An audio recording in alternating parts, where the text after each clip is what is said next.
रामेति रामामृतं ते सदा राममानन्दनिःशन्दकन्दं पिबन्तं नमन्तं सुदन्तं हसन्तं हनुमन्तमन्तर्भजेतं नितान्तं हरलीलावताराय शङ्कराय वरोजसे कैवल्यकरुणाकल्पतरवे गुरवे नमः।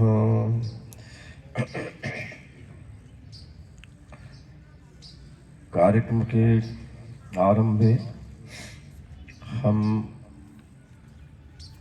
सरस्वती प्रार्थना किए हैं और उसके बाद भारत माता की भी प्रार्थना किए हैं।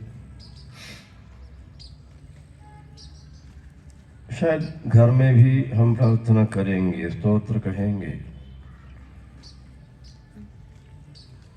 लेकिन प्रश्न यह है इसका फल क्या? स्तोत्र करने से कि कोई फल है क्या? है तो वो क्या? इसके बारे में यदि हम चिंतन नहीं करेंगे तब हमारा स्तोत्र या प्रार्थना वो पूर्ण फल दे नहीं सकता। कोई महत्व है हमारा प्रार्थना में, वो क्या? इसके बारे में मैं एक विज्ञान का उदाहरण लेकर जल्दी ही मेरा कथन समाप्त करता हूं। हमारा मस्तिष्क में, सिर पर, आप जानते हैं सब जगह में भिन्न भिन्न अवयव हैं, आगे है, पीछे है, बगल में। केवल इतना नहीं, वो तो काम भी करते हैं, काम अलग अलग काम करते हैं। हमारा दैनंदिन जीवन में मस्तिष्क में जो अवयव है उनका ही प्रभाव ज़्यादा है। उसमें भी एक आगे जो भाग है, अवयव है, इसको अंग्रेजी में कहते हैं प्रीफ्रंटल कॉर्टेक्स। विज्ञानी लोग कहते हैं जो व्यक्ति है, मनुष्य है, उनका जीवन में मुख्य पात्र वो प्रीफ्रंटल कॉर्टेक्स का है। हाँ, पूरे मस्तिष्क में है, भिन्न भिन्न अवयव है, फिर भी ये प्रीफ्रंटल कॉर्टेक्स का महत्व अत्यंत बड़ा है। कारण क्या? उनका संशोधन कहता है कि प्रीफ्रंटल कॉर्टेक्स से ही हम जीवन में निर्णय लेते हैं, समस्या को हटाते हैं, और जो भावनाएं आते हैं हमारा जीवन में, ये सब प्रकट यहाँ ही होता है, उसका नियंत्रण भी यहाँ होता है। ऐसे व्यक्ति का जीवन में बहुत प्रधान और पात्र वो तो प्रीफ्रंटल कॉर्टेक्स का। विज्ञानियों आज संशोधन करके क्या निर्णय लिए हैं ये तो मैं कहना चाहता हूँ। आप सुने होंगे बेंगलुरु में निमहंस ऐसा एक संस्था है, वो एशिया खंड में ही अत्यंत प्रसिद्ध है। न्यूरोलॉजी में, साइकोलॉजी में, ये सब विषय में अत्यंत प्रसिद्ध है। वहाँ बहुत विद्वान लोग हैं, विज्ञानियों में विद्वान लोग हैं, बहुत संशोधन करते हैं। इस विषय के बारे में स्तोत्र का कोई परिणाम होता है कि मनुष्य जीवन में है तो क्या, किस स्तोत्र से होता है, ये सब विषय के बारे में वो तो संशोधन किया। वैसा ही ध्यान से, मंत्र जप करने से, उसके बारे में भी वो तो संशोधन किया। अभी जो निर्णय लिए हैं विज्ञानी लोग, विद्यार्थी आप सुने, वो तो निर्णय लिए हैं जिसका जीवन में ये स्तोत्र अभ्यास है, उनका प्री फ्रंटल कॉर्टेक्स वो तो अत्यंत समर्थ होता है, न केवल अत्यंत समर्थ, परिपूर्ण होता है। इस स्तोत्र से मैं ही नहीं कहता हूं, हमारा वेद में कहा है, महात्मा वो तो कहे हैं, ये तो ठीक है। आज विज्ञानियों भी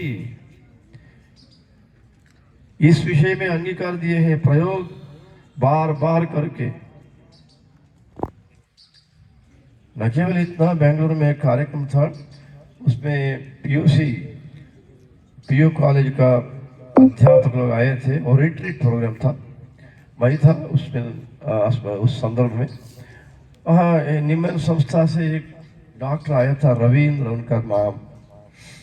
वो उस दिन भाषण में एक बताया, मैं हाथ जोड़कर आपको सामने प्रार्थना करता हूँ, आप अपना स्कूल में वो सिलेबस आप पढ़ाइए, आप सिखाइए, वो तो ठीक है, मगर इससे कोई जीवन में परिवर्तन लाने के लिए अथवा जीवन में आनंद प्राप्त करने के लिए कोई फायदा नहीं मिलेगा। वो मिलता है, हमारा संशोधन होता है, वो तो ध्यान से होता है, प्राणायाम से होता है, स्तोत्र पारायण करने से होता है। क्या होता है वो तो बताया, ये प्री फ्रंटल कॉर्टेक्स, हाँ ये कालखंड ऐसा था, उस संदर्भ में प्री फ्रंटल कॉर्टेक्स का वर्धन नहीं हो सकता है, ऐसा निर्णय लिए थे विज्ञानियों। मगर अभी प्रयोग करते करते करते वो तो निर्णय लिए नहीं, प्री फ्रंटल कॉर्टेक्स का भी होता है, मगर वो तो औषधि से नहीं होता है, वो प्रार्थना करने से, हर दिन स्तोत्र कहने से या ध्यान करने से। इसलिए श्री आदि शंकराचार्य जी ने सब देवताओं के बारे में बहुत उच्चतम स्तोत्र किए हैं, रचना की है। कारण यही है, हरेक का जीवन में विशेष रूप में उनको जीवन सफलता लाने के लिए इस स्तोत्र का एक पात्र है ना, वो तो महत्वपूर्ण है। इसलिए शंकराचार्य जी ने ऐसे ही स्तोत्र लिखे हैं, एक एक स्तोत्र भी अत्यंत महत्वपूर्ण है। इसलिए मैं इस संदर्भ में केवल इतना ही कहना चाहता हूँ, आप विद्यार्थियों और आपको सिखाने वाले हमारा प्राध्यापक गण, ये मन में रखेंगे, केवल स्तोत्र पारायण उसको कोई महत्व नहीं है, केवल वो तो एक शब्द प्रयोग करता हूँ, आप अन्यथा मत चिंतन करिए। नाटक, ये हाथ जोड़कर एक नाटक, उससे क्या होगा, ये चिंतन हो रहा है कुछ जगह में, ऐसा नहीं। प्रार्थना से, स्तोत्र कहने से हमारा अपना ये प्री फ्रंटल कॉर्टेक्स अत्यंत समर्थ होता है। वो समर्थ होता है तो जीवन में निर्णय लेने के संदर्भ में या अलग भावनाओं का प्रकट करने के संदर्भ में सब जगह में ठीक तरह से हम लेते हैं। इसलिए हमें जीवन में कोई समस्या नहीं आती है। समस्या तब आती है जब प्री फ्रंटल कॉर्टेक्स ठीक नहीं होता है, ठीक काम नहीं करता है। इसलिए हम जो कहते हैं, कह रहे हैं हर दिन स्तोत्र, ये तो सामान्य नहीं है, असामान्य उपाय है, ये तो विज्ञानियों आज बताते हैं। इसलिए मैं विद्यार्थियों से विशेष अपेक्षा प्रकट करता हूँ, आप जीवन में आदि शंकराचार्य जी को तो जो लिखे हैं स्तोत्र, उनमें एक स्तोत्र पर्याप्त है। उदाहरण के लिए दक्षिणामूर्ति स्तोत्र है। हम विद्यार्थियों, हमें एकाग्रता अपेक्षित है, स्मरण शक्ति अपेक्षित है, और सब विषय ग्रहण करने के सामर्थ्य आवश्यक है। यह सब केवल एक स्तोत्र से हम प्राप्त कर सकते हैं। ऐसे बहुत स्तोत्र है, वो तो आप अध्यापकों से जानकारी ले लीजिए। मैं तो इतना ही कहता हूँ, आज मयूख फाउंडेशन उसके द्वारा आयोजित ये जो एक कार्यक्रम है, उसमें मैं बहुत संतोष से भाग लिया हूँ, क्योंकि मुझे तो विद्यार्थियों को संबोधन करना तो अत्यंत संतोष की बात है। मगर भाई ये है, मेरा वचन हमारा विद्यार्थी सुनते हैं क्या? शायद नहीं सुनेंगे। क्यों? मेरा वचन में कोई हास्य नहीं आता है। आया क्या अभी? नहीं। और अभिनय नहीं करता हूं। ये सब नहीं होता। जब नहीं होता उस समय विद्यार्थियों कैसे वो वचन सुन सकते हैं? शायद नहीं सुनेंगे।